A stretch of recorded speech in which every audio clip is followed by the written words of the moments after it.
Welcome to my channel Maithan ji के।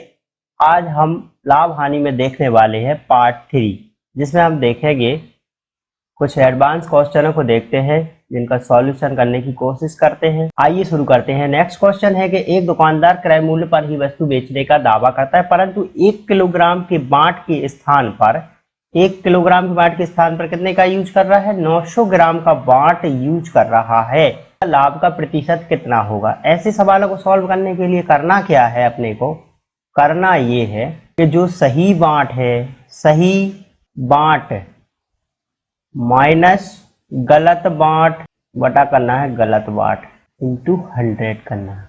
ये formula रख के और इस क्वेश्चन को सॉल्व कर देंगे। सही बांट कितना है? 1 किलोग्राम बोल रहा है। क्या बोल रहा है? 1 किलोग्राम। 1 किलोग्राम किसके बराबर होगा? 1000 ग्राम के बराबर होगा। सही बांट हो गया 1000। स्थान पर कितने का यूज कर रहा है? 900 ग्राम का बांट उपयोग कर रहा है। इंटू 100 कर देंगे, आंसर आ जाएगा। ये कितना हो गया? 1000 में से 900 गए, 100 बचेंगे। इंटू 100 कर देंगे। इस 2 जीरो से 2 जीरो को काट देंगे, 100 में 9 का भाग लगा देंगे, आंसर आ जाएगा अपना 11 सही 1/9% का लाभ हो रहा होगा। नेक्स्ट क्वेश्चन है, एक दुकानदार अपनी वस्तु को 20% लाभ पर बेच रहा है, साथ ही साथ 1 किलोग्राम बाट के स्थान पर 1 किलोग्राम बाट के स्थान पर 900 ग्राम का बाट उपयोग कर रहा है, तो उसका लाभ का प्रतिशत क्या होगा? अब सवाल में इसमें 2 चीजें कही गई है। उसने क्या क्या कहा है? उसने पहली चीज तो ये कही है कि जो वस्तु 100 रुपए की थी उसको है ना 120 में बेच रहा है। पहली चीज तो ये कह रहा है। अब ये कह रहा है कि साथ ही साथ 1 किलोग्राम बाट के स्थान पर वो 900 ग्राम का बाट यूज कर रहा है। तो हमारे पास 1000 ग्राम है, 1 किलोग्राम इक्वल टू 1000 ग्राम। इसी का हम निकाल देंगे 20%। 20% लाभ पर इसी पे बेच रहा है। 1000 का 20% इसमें जोड़ना है हमें, तो 120 करना होगा। 2 जीरो से 2 जीरो कट जाएंगे, ये हो जाएगा 1200 ग्राम का बाट यूज कर रहा होगा। सही बाट क्या हो गया? 1200 ग्राम का। तो फॉर्मूला में हम रख देंगे सही बाट है 1200 रुपए का, गलत बाट 900 ग्राम यूज कर रहा है। यहाँ 900 का भाग दे देंगे, इंटू 100 कर देंगे, आंसर आ जाएगा अपना 300/900 इंटू 100। इस 2 जीरो को काट देंगे, 3 एकम 3, 3 तिया 9, 3, ये हो जाएगा 33 सही 1/3% का लाभ हो जाएगा। यही हमारा आंसर है। क्वेश्चन देखते हैं, एक आदमी किसी वस्तु को 20% लाभ पर बेचता है। यदि वह इसे 20% कम में खरीदता और 5 रुपए कम में बेचता तो उसे 25% का लाभ होता। बताइए उसका क्रय मूल्य क्या होगा? हमसे कॉस्ट प्राइस पूछा जा रहा है। कितने रुपए का खरीदा था? 100 रुपए का खरीदा था। बेचा कितने रुपए में है? कह रहा है 20% लाभ में बेचा है। अब क्या कह रहा है कि यदि 20% कम में खरीदा होता तो इसका मतलब ये हुआ कि 80 में खरीद ले। तो इस 80 पर वो बोल रहा है कि 25% का लाभ हो जाता। इसमें हम 25% लाभ जोड़ देंगे। 0 से 0 कट गया, 5 दूनी 10, 25 पंचे 125, इसको काट देंगे, हो जाएगा 4। इन दोनों का मल्टीप्लाई कर देंगे, तो अब कितना हो गया? 100% हो।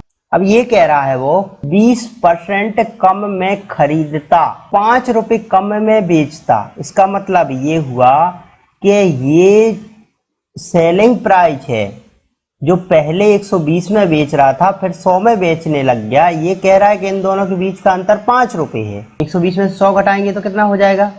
20 हो जाएगा। तो यही 20% किसके बराबर है? 5 रुपए के बराबर है। अब उसने पूछा है क्रय मूल्य क्या होगा, तो हम 100% इसको निकाल देंगे, क्रय मूल्य आ जाएगा 5/20 इंटू 100, 20 पंचे 100। तो वस्तु उसने 25 में खरीदी होगी। वस्तु 15% लाभ पर बेचता है। यदि वह 10% कम में खरीदता और 50 रुपए कम में बेचता तो उसे 20% का लाभ हो जाता। हम करने की कोशिश करते हैं। पहले उसने कितने की खरीदी है? 100 रुपए की खरीदी। उसने बेचा कितने रुपए में है? तो वो कह रहा है कि हमने 15% लाभ पर बेचा है। अब कह रहा है कि 10% इसे कम में खरीदा होता, तो यह 90 में खरीदा गया होगा।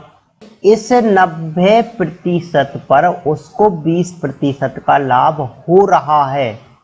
2 जीरो से 2 जीरो का 12 90 108 हो गए। तो अब कितने का हो गया? 108 में बेची होगी। इसका मतलब ये हुआ, ये कह रहा है कि पहले जो बेच रहा था अब जो बेच रहा है उसमें 50 रुपए का अंतर है। तो 115 में से 108 घटाएंगे तो कितना आएगा? 7%। किसके बराबर है? 50 रुपए के बराबर है। वो कह रहा है कि कॉस्ट प्राइस क्या होगा, तो हम 100% निकाल देंगे, आंसर आ जाएगा अपना 5000 बटा 7। इसका भाग लगा देंगे, आंसर आ जाएगा अपना 714। एक दुकानदार, एक व्यापारी या एक बिजनेसमैन 150 गेंद बेचने पर उसे 25 गेंद के विक्रय मूल्य के बराबर लाभ होता है।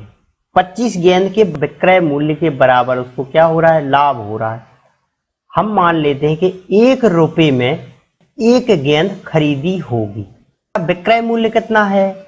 हमारा विक्रय मूल्य 50 बॉल है, तो यही हमारा विक्रय मूल्य हो गया। अब हमारा क्रय मूल्य क्या होगा? कॉस्ट प्राइस क्या हो जाएगा? तो हमारा कॉस्ट प्राइस क्या हो जाएगा? 25 बॉल के विक्रय मूल्य के बराबर है, तो हमारा कॉस्ट प्राइस हो जाएगा 125। लाभ कितने का हो रहा है? 25 का लाभ हो रहा है। किस पर हो रहा है? कॉस्ट प्राइस पर हो रहा है। 100% कर देंगे, लाभ का प्रतिशत निकल आएगा। 25 पंचे 125, 5 एकम 5, 5 दूनी 10, 20% का लाभ हो रहा है। एक दुकानदार 34 वस्तुएं बेचने पर 6 वस्तुओं के विक्रय मूल्य के बराबर हानि उठा रहा है। यहां अब हानि की बात कर रहा है, हानि बोल रहा है, तो हम 1 रुपए में हमने 1 वस्तु खरीदी, यही मान लेते हैं। तो हमारा क्रय मूल्य क्या हो गया? 34 वस्तुएं ये थी और 6 वस्तुओं के बराबर वो है हानि उठा रहा है, तो हमारा क्रय मूल्य कितना हो गया? 40 हो गया। बेच कितने रुपए में रहा है? तो बोल रहा है कि 34 में बेच रहे हैं। तो इन दोनों के बीच में हमें घाटा कितने का लग रहा है? 6 का घाटा लग रहा है। 6 का घाटा लग किस पे रहा है? क्रय मूल्य पर लग रहा है। इसी को हम परसेंटेज में कन्वर्ट कर देंगे, आंसर निकल जाएगा। इसका मतलब ये हुआ कि 15% की हानि हो रही है। एक बिजनेसमैन अपनी वस्तुओं पर क्रय मूल्य से 20% अधिक अंकित करता है। उसने MRP पर 20% एक्स्ट्रा लगा रखा है। जो उसका कॉस्ट प्राइस है उस पर उसने 20% जोड़ रखा है। जो MRP है उस पर 15% का डिस्काउंट दे रहा है। तो कह रहा है कि लाभ का प्रतिशत क्या होगा? पहले वस्तु 100 रुपए की थी तो उसने 120 लिख रखा है। MRP कितनी है? 120 है। अब वो कह रहा है कि इसी 120 पर 15% का डिस्काउंट दे रहा है। 15% का डिस्काउंट मतलब इसका 85% निकाल देंगे, अपना लाभ का प्रतिशत निकल जाएगा। 5 दूनी 10, 17 पंचे 85, 2 एकम 2, 2 छंक 12, 6 गुणित 17, ये हो जाएगा 102%। पहले कितना था? 100 रुपए की बेच रहे थे। 102 माइनस 100 इक्वल टू ये हो जाएगा 2% का लाभ हो रहा है। यही हमारा हो गया आंसर। एक व्यापारी अंकित मूल्य पर 20% का डिस्काउंट देता है। अंकित मूल्य पर क्या कर रहा है? 20% का डिस्काउंट देता है। यदि वह अंत में 8% का लाभ कमाना चाहता है तो अंकित मूल्य क्रय मूल्य से कितने प्रतिशत अधिक रखना होगा? अब यहाँ ये बोल रहा है कि उसने MRP नहीं बताया। मान लेते हैं कि पहले 100 की वस्तु थी, उसने इसमें कुछ परसेंट जोड़ रखा है, ये MRP है अपना। अब ये नहीं पता कितना जोड़ रखा है। अंकित मूल्य पर 20% का डिस्काउंट दे रहा है।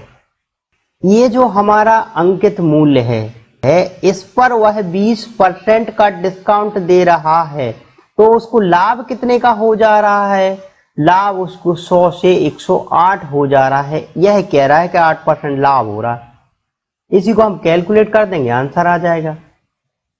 100 प्लस x बराबर 108 और ये चला जाएगा ऊपर 10 और नीचे आ जाएगा ये 8। ये हो जाएगा 4, ये हो जाएगा 5 दूना 8, 7 चौके 28। 100 प्लस x बराबर 27 का 5 में गुणा करेंगे 135 हो जाएगा। x बराबर हो जाएगा 135 माइनस 100 इक्वल टू 35% का लाभ हो रहा है। Thank you.